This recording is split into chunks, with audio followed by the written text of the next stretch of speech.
I don't know if there's such a thing in aviation and they're $100. I mean, there's some gadget. I wouldn't say like gadgets or things that you can use.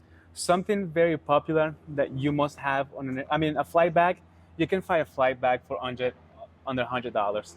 Yeah. Something that a lot of people do not have, a flashlight that you can put on your head when you fly at night. A red light. It's very, very useful. You can find one of those for like $30. Okay. A navigation app. It's always under $100. So A month. no, a year. No, a year? Yeah. A year, yeah. Okay. So that's something that I would say could be very, very popular. Something that you should always have on your flight bag. It's a fuel tester.